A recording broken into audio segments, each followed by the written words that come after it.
प्रश्नावली 5.1 इसका पहला सवाल है, निम्नलिखित स्थितियों में से किन स्थितियों में संबद्ध संख्याओं की सूची एपी है और क्यों। तो अपन को पहले क्या बतानी है, अगर एपी है या नहीं है पहले तो बतानी है। अगर है तो क्यों है, और नहीं है तो क्यों नहीं है। तो पहला सवाल है, प्रत्येक किलोमीटर के बाद का टैक्सी का किराया, जबकि प्रथम किलोमीटर के लिए किराया 15 रुपए है। 15 रुपए किसके लिए, प्रथम किलोमीटर के लिए। उसके बाद उसने क्या कहा है कि और प्रत्येक किलोमीटर अतिरिक्त किलोमीटर के लिए 8 रुपए है। तो प्रथम किलोमीटर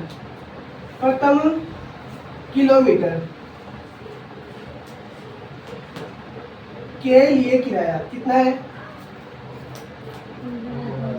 15 रुपए। ये दिया हुआ है अपन को 15 रुपए। और उसने कहा है अब इस पहले किलोमीटर के अतिरिक्त जितना भी चलेंगे तो प्रत्येक किलोमीटर के लिए कितना होगा, 8। ठीक है ना। तो प्रत्येक, इसको मैं लिख देता हूँ A1, लिख देता हूँ A1। ये हो जाएगा मेरे पास 15 रुपए। तो द्वितीय या दूसरे किलोमीटर के लिए, दूसरे किलोमीटर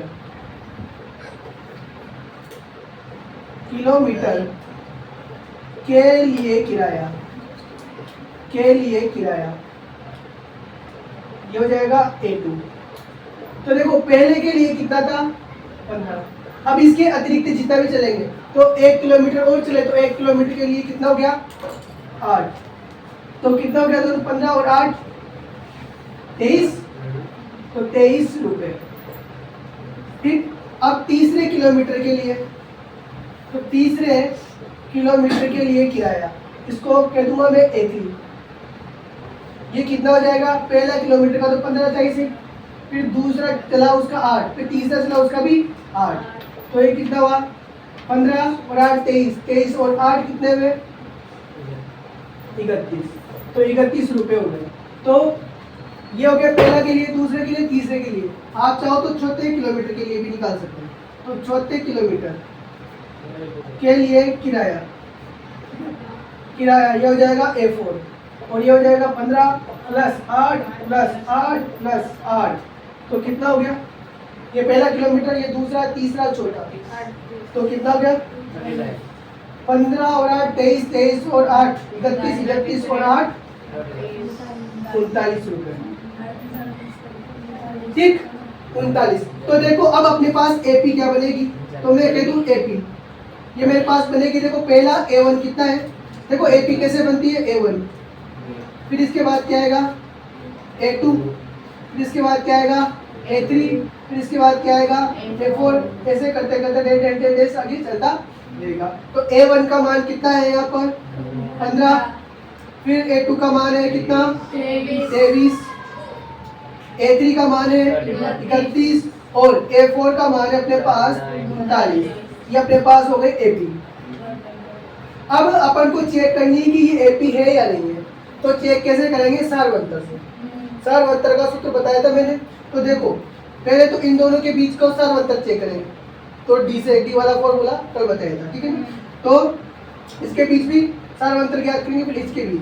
तो अपन क्या करेंगे, देखो अपने पास ये A1 है, ये A2 है, ये A3, ये डी लिख दिया मैंने, है ना।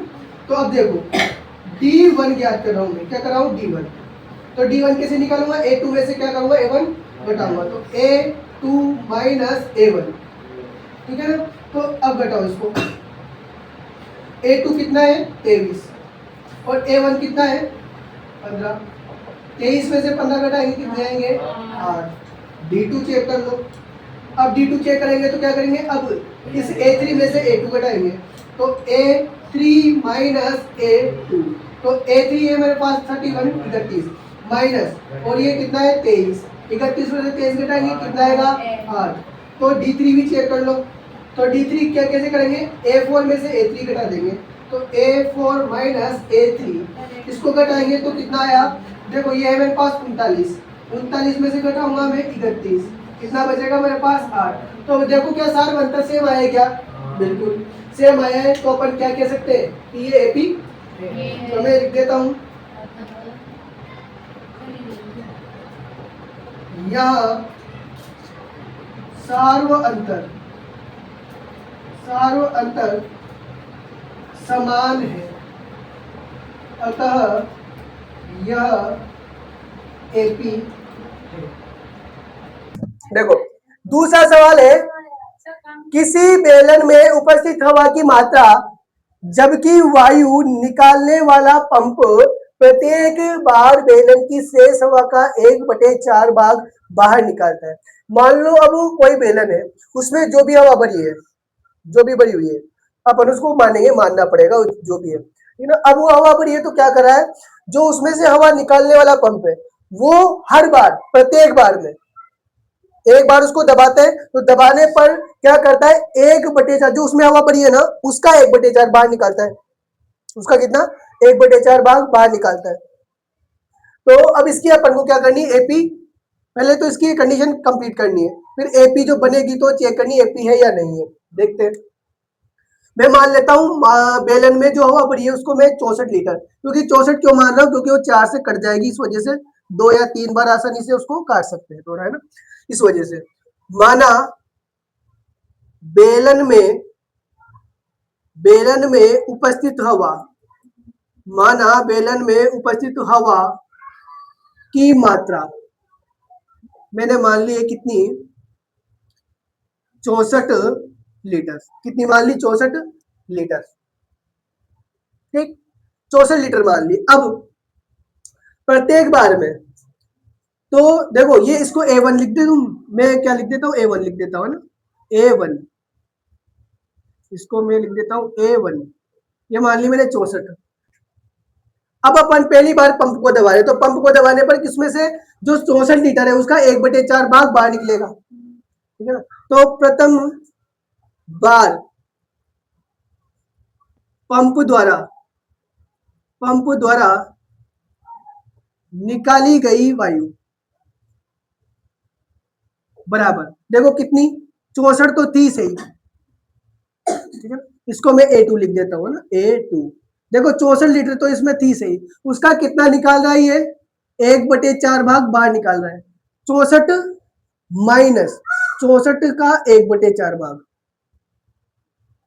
समझ बात, 64 तो लीटर इसमें है भरी हुई है, अब उस 64 का भी 1/4 भाग बाहर निकाल रहा है, उसमें से माइनस होगी, ये बाहर निकाल रहा है मतलब जो है उसमें से घटेगी, तो इसको इससे काटेंगे, कितनी बार, 4 का भाग इसमें देंगे, 1 और 6, 16 बार, और तो कितना हो गया, 64 माइनस 16, तो 64 में से 16 घटाएंगे तो कितना बचेगा, 14 में से 6 घटाए तो ये बच गए 8, ठीक है, और यहाँ पर 5 में से 4 घटा है, मतलब 5 में से घटा है 4, तो ये आ गए अपने पास 48 लीटर,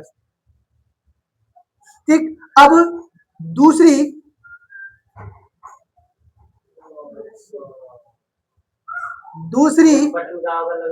बार पंप द्वारा निकाली गई वायु, अब इसको मान ले रहा हूं मैं A3, तो देखो अब दूसरी बार कितनी बची है वो, उसमें जो हवा बची हुई है ना पहले 48 लीटर, अब उसमें से निकलेगी 1/4, तो देखो यहाँ कितनी है, 48 में से माइनस होगी कितनी, 48 गुणा 1/4, 48 का भी 1/4 भाग बाहर निकलेगा, 48 लीटर बची उसमें, अब उसका भी 48 का भी 1/4 भाग बाहर निकलेगा, तो इसको इससे काट दो, 1 और 2 बार, यानी कि 12 बार, तो यहाँ पर 48 माइनस 12 कितना बचा, 36, तो ये आया 36 लीटर। चलो काफी है इतना ही, क्यों इतना ज्यादा बड़ा करें, ठीक है। अब चलो देखो मैं एपी बना के देखता हूँ इसकी, तो देखो पहला है मेरे पास, पहले A1, फिर लिखूंगा A2, फिर लिखूंगा A3, फिर जैसे डेज चलता रहेगा, तो A1 कितना है, 64, A2 कितना है, बोरा 48, A3 का कितना है, 36, ये। अब इसको चेक करते हैं ये एपी है या नहीं है, तो कैसे चेक करेंगे, D1 कैसे चेक करेंगे, A2 में से A1 घटाएंगे, यानी 48 में से क्या घटा देंगे, 64, पहले सूत्र लिख देता हूं मैं, A2 माइनस A1, तो 64 में से क्या घटा रहा हूं, अरे 48 में से क्या घटा रहा हूं मैं, 64, ये 48 में से क्या घटाऊंगा मैं, 64। तो कितना बचेगा मेरे पास, घटा लो। 64 में से 48 घटाया तो 14 में से 8 गए तो 6, और यहाँ बच गए 5 तो 16। तो यह बचा 16, वो भी किसका, माइनस का, क्योंकि माइनस की संख्या बड़ी है। ठीक, अब इसके बाद D2 निकालते हैं।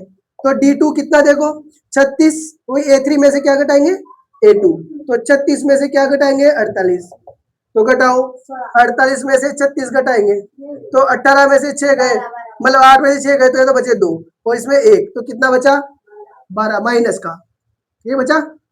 तो बताओ A1 और मतलब D1 और D2 क्या सेम आया है क्या, नहीं, अलग अलग है। तो क्या है AP है या नहीं है, नहीं है। तो अपन कह देंगे यहाँ सार्व अंतर, यहाँ सार्व अंतर असमान है, सार्व अंतर असमान है, अतः यह AP नहीं है।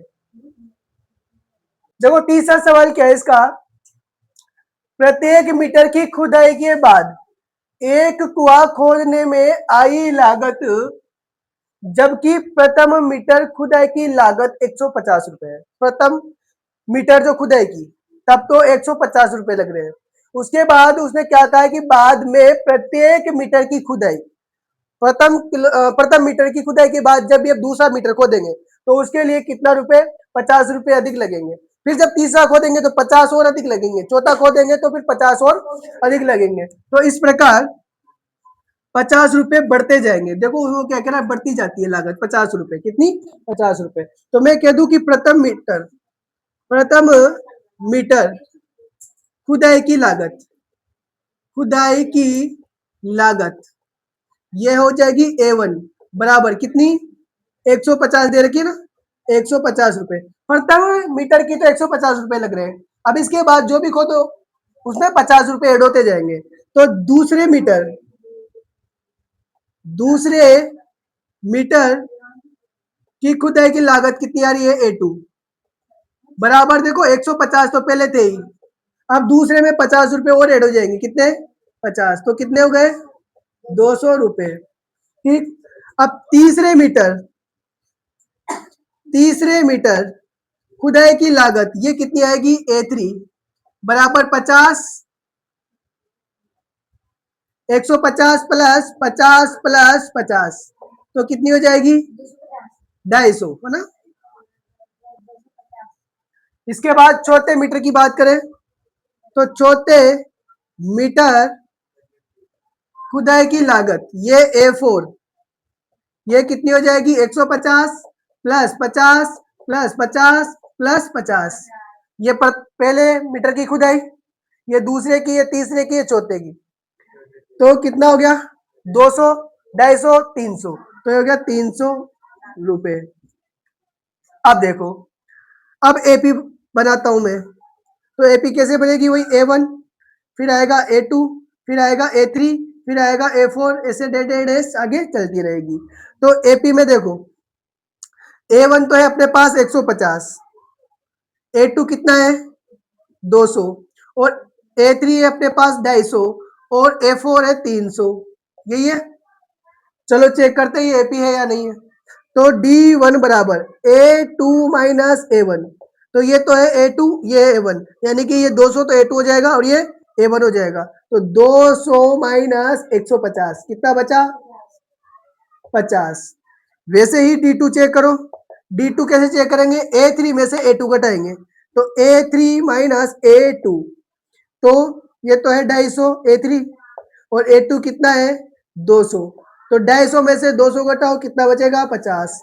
फिर D3 ज्ञात करना है, तो A4 में से A3 घटाएंगे, A4 माइनस A3, तो कितना है 300, 300 में से फिर क्या घटा देंगे 250, तो कितने आ गए 50। क्या D सेम आया या नहीं आया, तो अपन क्या कहेंगे ये AP है। तो लिखो यह सार्व अंतर समान है, अतः यह AP है। देखो चौथा सवाल क्या है, खाते में प्रत्येक वर्ष का मिश्र धन, जबकि 10,000 की राशि 8% वार्षिक दर से चक्रवृद्धि ब्याज पर जमा की जाती है। तो देखो क्या है, आपके पास जो मूलधन है वो तो है आपका 10,000 और 8% क्या लग रहा है, ब्याज। तो अब आपका जो पैसा है वो हर वर्ष कितना होगा, ठीक है ना। तो अपन देखते हैं कितना हो रहा है।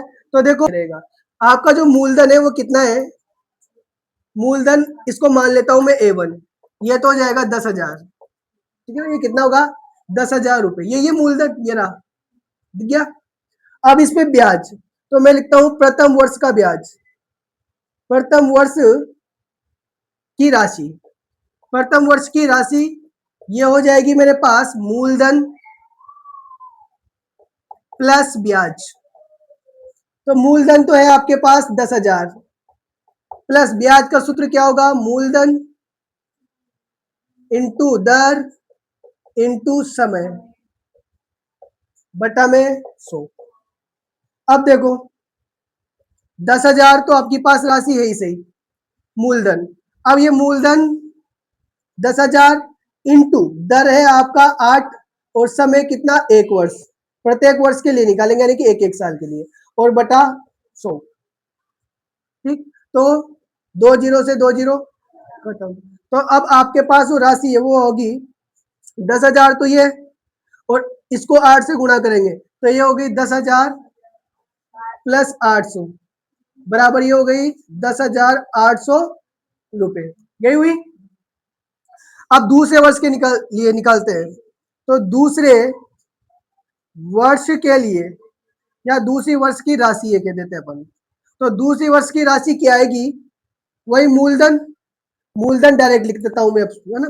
तो ये तो है आपके पास 10,000 प्लस ब्याज वही निकालेंगे। अब देखो नहीं, देखो मैंने क्या बताया था, ये तो जो है मूलधन, ये आपका पहला मूलधन था। अब इस पर ब्याज लगकर ये राशि कितनी हो गई, ये अब आपकी जो मूलधन होगी या मूलधन राशि जो है वो कितनी है, 10,800, क्योंकि चक्रवृद्धि ब्याज में हमेशा जो पैसा ब्याज के साथ जुड़ेगा उस पर भी ब्याज, यानी कि ब्याज पर भी ब्याज लगेगा। तो यहाँ पर आपकी जो राशि हो गई मूलधन वो हो गई 10,800। अब 10,800 इसका निकालेंगे अपन ब्याज, वही 8% की दर से बटा में 100, 2 जीरो से 2 जीरो खत्म। 8 को 108 से गुणा करो, 64, 8 64 का 4, हासिल का 6, 6 का 6 और 8 कितना हुआ, 864। तो ये हो गया 864, यानी कि मेरे पास 10,800 तो मूलधन है इसी, ब्याज कितना है 864। देखो पहली कंडीशन में तो 800 ही था ब्याज, अब दूसरी कंडीशन में कितना हो गया ब्याज, 864, यानी 64 रुपए बढ़ गया अब, क्योंकि ब्याज पे ब्याज लग चुका है। तो ये कितना हो गया, देखो अब इसमें जोड़ो 10,800 और इसमें जोड़ेंगे अपन 864, तो 4 6 16 का 6, हासिल का 1 1 और 1, 11,664 रुपए। अब देखो ये आपके पास राशि है। अब इस काफी है अपने पास, देखो ये तो इसको मान लेता हूं मैं A2 और इसको मान लेता हूं मैं A3, ठीक है। जो ये राशि प्राप्त हुई हो तो होगी A2 और जो ये राशि प्राप्त हुई होगी A3। अब मैं बनाता हूं AP, तो AP बनाता हूं तो देखो पहली AP A1 कितना है 10,000, दूसरी AP में मतलब दूसरा A2 का पद क्या है 10,800 और तीसरा है मेरे पास तीसरा पद 11,664, ये आगे ऐसे प्रकार चलती रहेगी। अब चेक करते हैं ये AP है या नहीं है, तो D1 चेक करो। D1 कैसे चेक करेंगे, A2 में से A1 घटाएंगे, तो ये A2 10,800 माइनस इसमें से ये घटाओ 10,000, तो कितना बचा 800। D2 ये देखते हैं, तो D2 कितना, देखो D2 कैसे निकालेंगे, इसमें से ये घटाएंगे, तो 11,664 में से 10,800 घटा देंगे तो कितना बचेगा मेरे पास, घटा दो 11,664, इसमें से घटा देंगे 10,800, तो जीरो जीरो गए तो ना, यहाँ कितना बचा 864। तो 864 बता दे, देखो D1 और D2 सेम है क्या, तो अपन क्या कहेंगे ये AP, ठीक है। तो लिख दो यहाँ पर, यहाँ सार्व अंतर समान नहीं है, समान नहीं है, अतः यह एपी नहीं है। तो चलिए इसका दूसरा सवाल देखते हैं। दी गई एपी के प्रथम 4 पद लिखिए जिस जबकि प्रथम पद ए और सार्व अंतर डी निम्नलिखित है। आपको क्या है इसमें प्रथम पद ए और सार्व अंतर डी दिया गया है, ठीक है। तो आपको क्या करना है, 4 पद ज्ञात करने, कितने पद, 4 पद ज्ञात करने हैं। तो पहला सवाल क्या है, ए बराबर 10 और डी बराबर 10 है। ए बराबर 10 और डी बराबर भी क्या है 10 है, यानी प्रथम पद दिया हुआ है 10 और सार्व अंतर कितना दिया गया है, वो भी 10 है, ठीक। तो इसका देखो अपन को क्या करना है, 4 पद ज्ञात करने हैं। तो अपने देखो ए पद जो पहला पद है वो तो 10 है ही सही, ठीक।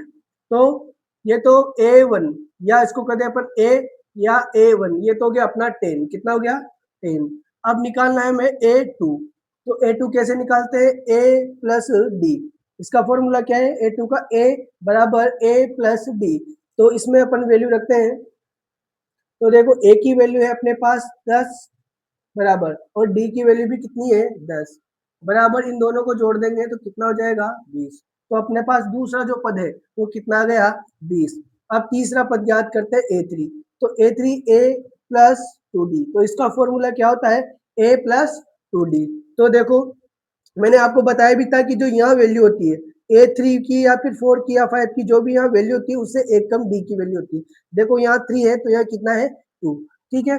तो चलो इसमें अपन वैल्यू रखते हैं, ए की वैल्यू है 10, ठीक है, ए की वैल्यू 10 और 2 का तो 2 और डी की वैल्यू कितनी दी है 10, ये भी कितनी है 10। तो देखो ये तो है 10 प्लस इसको 2 से गुणा करेंगे 10 को तो कितना हो गया 20। तो अपने पास टोटल वैल्यू कितनी हो गई है 20 और 10, मतलब 10 और 20 23, ठीक। अब A4 की बात करते हैं। तो A4 का फॉर्मूला होगा A प्लस 3D, कितना होगा A प्लस 3D, ठीक। तो A की वैल्यू तो अपने पास 10 है ही सही, ये A की वैल्यू 10 और D की वैल्यू यहाँ से रखते हैं तो 3 का तो 3 और D की वैल्यू आ जाएगी 10, ठीक। तो अब बात करते हैं 10 का, तो ये 10 हो जाएगा प्लस प्लस 3 को 10 से गुणा करेंगे तो कितना आ जाएगा 30 और इन दोनों को जोड़ने पर कितना आ जाएगा 40। तो देखो अपने पास स्टार्टिंग के 4 पद आ गए, 1 2 3 और 1 4, ठीक है। तो ये 4 पद ज्ञात हो गए तो अपन एपी लिख देंगे, एपी ये हमारी क्या होगी, देखो पहला पद है अपने पास 10, ये रहा, ठीक। दूसरा है अपने पास 20, फिर है 30, फिर है 40, ठीक। इस प्रकार अपना आपकी क्या बन जाएगी एपी बन जाएगी। तो चलिए इसके हम दूसरे सवाल की बात करते हैं। तो दूसरा सवाल क्या है, a बराबर -2 और d बराबर 0। तो इसके भी हमें क्या करने हैं, 4 पद ज्ञात करने हैं। तो हमें वही पहला पद a बराबर, ये तो अपने पास है ही सही, कितना -2। अब हम क्या ज्ञात करते हैं a2। तो a2 का फॉर्मूला क्या होता है a प्लस डी। तो a की वैल्यू यहाँ से रखेंगे -2 प्लस, और d की वैल्यू कितनी है 0, तो ये कितना हो जाएगा -2, क्योंकि -2 में 0 जोड़ेंगे तो कितना ही प्राप्त होगा अपने पास -2 ही। अब बात करते हैं A3 की। तो a प्लस 2d ये होता है इसका A3 का फॉर्मूला। तो इसमें अपन वैल्यू रखते हैं। तो a की वैल्यू -2 प्लस 2 का 2 इंटू डी की वैल्यू है अपने पास 0 बराबर। तो आगे बात करते हैं। तो देखो -2 का तो -2 प्लस, अब देखो 2 को 0 से गुणा करेंगे तो अपने पास क्या प्राप्त होगा, ये 0। तो अपनी जो वैल्यू होगी वो क्या प्राप्त होगी -2, क्योंकि -2 में 0 जोड़ेंगे तो -2 ही हमें प्राप्त होगा। तो अगली बात करते हैं अपन अगले पद की A4 की। तो A4 का फॉर्मूला होगा A प्लस 3D। तो A प्लस 3D, तो A की वैल्यू है -2 प्लस यहाँ 3 है तो 3 का 3 और D की वैल्यू कितनी है 0। तो यहाँ पर भी देखो -2 तो -2 प्लस 3 को 0 से गुणा करेंगे तो भी हो जाएगा 0, और यहाँ पर -2 को 0 में जोड़ेंगे तो यहाँ क्या प्राप्त होगा हमें -2 ही प्राप्त होगा। तो देखो A1 या A तो पहला पद तो ये रहा -2, दूसरा भी -2, तीसरा भी -2 और जो चौथा पद है वो भी कितना प्राप्त हो रहा है -2। तो हमें 4 पद प्राप्त हो गए। तो अपन एपी भी यहाँ बना देते हैं। तो एपी जो प्राप्त होगी हमें वो होगी -2 फिर -2 फिर -2 फिर -2, यानी कि इसमें जो एपी बनेगी वो उसमें -2 -2 -2 -2 ऐसे चलती रहेगी, क्योंकि यहाँ पर सर अंतर क्या रहा है 0। तो अपना ये क्या होगा, इसका आंसर होगा। तो चलिए अब हम इसके तीसरे सवाल की बात करते हैं। तो तीसरा सवाल है a बराबर 4 और d बराबर -3। तो अपन को यहाँ पर a दिया गया है 4 और d दिया गया है -3। तो अपन को वही चार पद याद करने, तो a बराबर तो अपने पास ये 4 हो ही गया पहला पद। अब अपन a2 की बात करते हैं दूसरे पद की। तो दूसरे पद का फॉर्मूला होगा a प्लस डी। तो a की वैल्यू कितनी है 4 प्लस डी की वैल्यू कितनी है, यहाँ से रखेंगे -3, इसको रखेंगे कोष्टक में, क्योंकि प्लस और माइनस जब भी अपने पास दो चिन्ह या दो साइन जब भी एक साथ आएंगे तो उनको हमेशा खुला नहीं रखते, अपन क्या करते हैं जो संख्या होती है उसको चिन्ह से कोष्टक में रख देते हैं। तो आगे बात करते हैं इसमें, ये तो गया 4। अब देखो यहाँ प्लस और ये माइनस दोनों गुणा होंगे आपस में, तो क्या हो जाएगा माइनस और 3 का ऐसे कैसे। तो 4 में से 3 घटेंगे तो अपने पास क्या प्राप्त होगा 1। अब बात करते हैं A3 की। अब A3 का फॉर्मूला क्या होगा a plus 2d। a plus 2d, a की वैल्यू है अपने पास 4 प्लस d की वैल्यू कितनी है यहाँ पर वही -3, लेकिन यहाँ पर 2 है तो यार 2 से भी क्या करेंगे मल्टीप्लाई, तो यार 2 से भी क्या करते हैं मल्टीप्लाई। ठीक, तो यहाँ पर 4 का तो 4। अब देखो यहाँ पर माइनस का 2 नहीं प्लस का 2 और माइनस का 3 दोनों गुणा होंगे तो यहाँ पर कितना हो जाएगा -6। कितना हो जाएगा देखो, प्लस माइनस गुणा होते हैं माइनस और 2 और 3 गुणा होते हैं 6। तो अब यहाँ पर अपने पास जो वैल्यू प्राप्त होगी देखो, 6 में से 4 को घटाएंगे तो कितना प्राप्त होगा 2, लेकिन यह माइनस की वैल्यू बढ़ी है तो यह क्या आएगा माइनस आएगा। ठीक है, तो माइनस का 2। अब बात करते हैं A4 की। तो इसका फॉर्मूला था a प्लस 3d। क्या होता है a प्लस 3d। तो a की वैल्यू है 4 प्लस, अब यहाँ पर 3 है तो 3 गुणा d की वैल्यू अपने पास क्या है -3, तो यहाँ रखेंगे -3। ठीक, अब देखो अब क्या करते हैं, 4 का तो 4, फिर यहाँ प्लस और माइनस दोनों गुणा होंगे तो माइनस, 3 और 3 को गुणा करूंगा तो मेरे पास आएंगे 9। कितने आएंगे 9। अब यहाँ पर 9 में से 4 घटाऊंगा तो कितने आए 5, लेकिन क्या के आएंगे माइनस, क्योंकि माइनस की वैल्यू यहाँ पर क्या है बड़ी है, तो इस वजह से यहाँ पर अपने पास -5 आए। तो अब देखो A1 तो अपने पहला पद तो है 4, दूसरा है 1, तीसरा है -2 और चौथा है -5। तो अपनी जो AP बनेगी वो AP क्या होगी 4 फिर 1 1 और इसके बाद माइनस का 2, फिर अपने पास माइनस के 5। इस प्रकार से अपनी एपी आगे चलती रहेगी। तो ये था अपना तीसरा सवाल। तो चलिए अब इसका चौथा सवाल देखते हैं। चौथा सवाल क्या है, a बराबर -1 और d बराबर 1/2। तो हमें चार पद ज्ञात करने, तो पहला पद तो हमारा यही हो जाएगा -1। अब हमें ज्ञात करना है A2। तो A2 का फॉर्मूला होता है a प्लस डी। क्या होता है a प्लस डी। ठीक, तो a की वैल्यू रखते हैं यहाँ से -1 और d की वैल्यू है अपने पास 1/2। कितनी है 1/2। अब इसका क्या करते हैं अपन एलसीएम लेते हैं। क्या लेते हैं इसका एलसीएम लेते हैं। तो चलो इसका एलसीएम ले लेते हैं। इसको मैं थोड़ा ऊपर लिख देता हूँ, -1/1। इसका एलसीएम लेंगे तो इसका एलसीएम कितना आएगा 2, क्योंकि देखो 2 आएगा, 1 का भाग भी चला जाएगा इसमें और 2 का भाग भी इसमें चला जाएगा। ठीक, तो 1 का भाग देते इसमें 2 बार, 2 को -1 से गुणा करेंगे तो कितना हो जाएगा -2 प्लस का प्लस, और यहाँ पर 2 का भाग 2 में 1 बार और 1 को 2 से गुणा करेंगे, 1 को 1 से गुणा करेंगे तो 1। तो ये अपने पास देखो -2 प्लस 1, तो -2 में से +1 को घटाएंगे तो कितना आएगा -1/2। तो ये अपने पास आ जाएगा -1/2।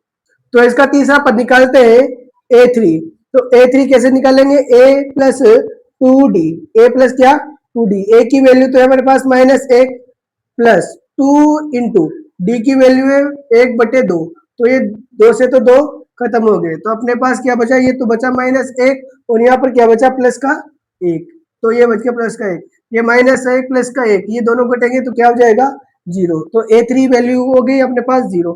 अब ज्ञात करते हैं अपन A4 निकालते हैं। तो A4 की वैल्यू है a प्लस 3d। कितनी है a प्लस 3d। तो देखो a की वैल्यू रखते हैं -1 प्लस 3 का 3 इंटू डी की वैल्यू है हमारे पास 1/2। तो 3 को 1 से गुणा करेंगे तो यह हो जाएगा 3 और बटे में 2, तो -1 प्लस 3/2। अब इसका ले लेंगे अपन एलसीएम।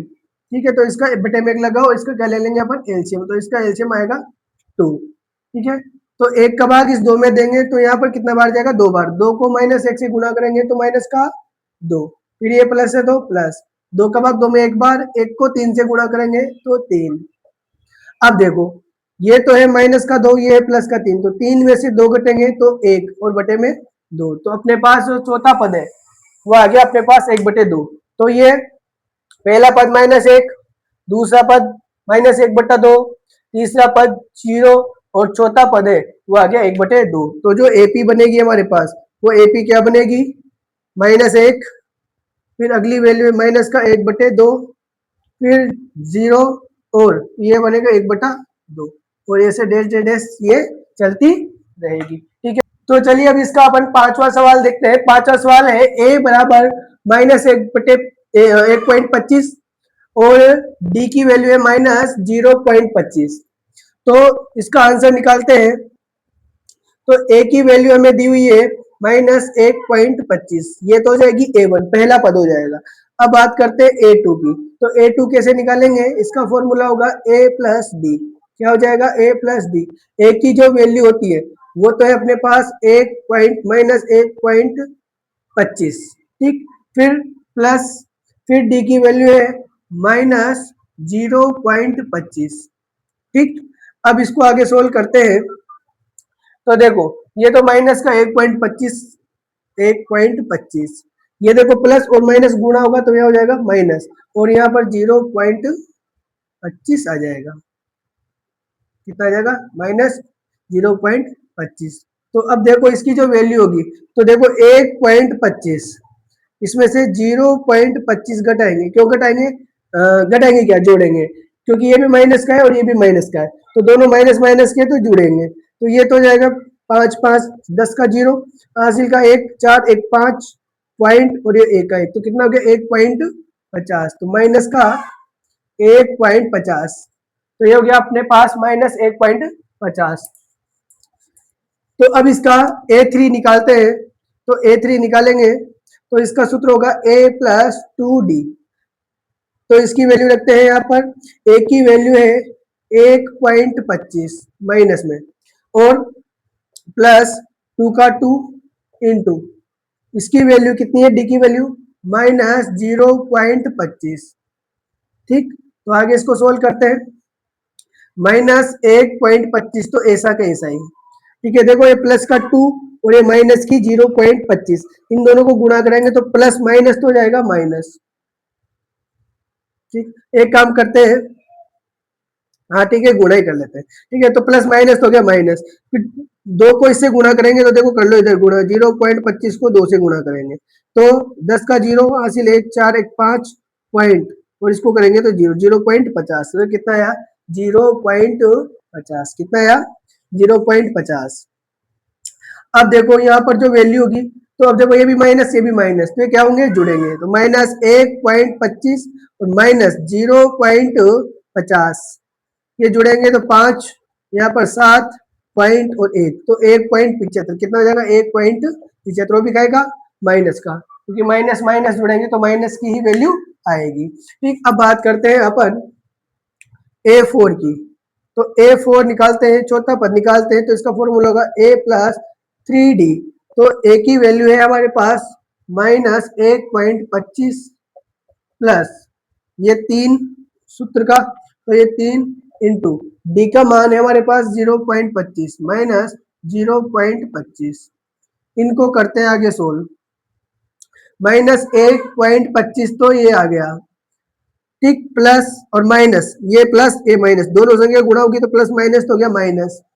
अब इसको 3 से गुणा करते हैं तो 0.25, इसको करते हैं 3 से गुणा, तो होगी 15 का 5 हासिल का 1 6 और 1 7 पॉइंट, और ये 0.75, कितना गया 0.75। अब देखो इन दोनों संख्याओं को जोड़ेंगे, क्योंकि ये भी माइनस का है और ये भी माइनस का है, तो 1.25 और माइनस 0.75, तो 5 बाद 10 का 0 हासिल का 1, 3 और 7 10 का 0 हासिल का 1, पॉइंट के नीचे पॉइंट और 1 रेख 2, तो ये कितना हो गया 2, कितना हो गया यहाँ पर 2, 2.0 का मतलब होता है 2, ठीक है ना। तो ये अपना जो पद हो गया कितना हो गया, चौथा पद 2। तो देखो पहला पद आया माइनस का 1.25, ये आया माइनस का 1.50, ये आया माइनस का 1.75, ये आया माइनस का 2। ठीक है, अब बात करते हैं अपन माइनस का 2। ठीक, तो अब बात करते हैं अपनी एपी क्या बनेगी। तो एपी जो बनेगी वो बनेगी, पहला पद माइनस 1.25, फिर है माइनस 1.50, फिर है माइनस 1.75, और फिर है अपने पास माइनस का 2। इस प्रकार अपनी एपी चलती रहेगी। तो ये था अपना दूसरा सवाल। दूसरा एक सवाल के पूरे 5 सवाल अपन ने कंप्लीट कर लिए हैं।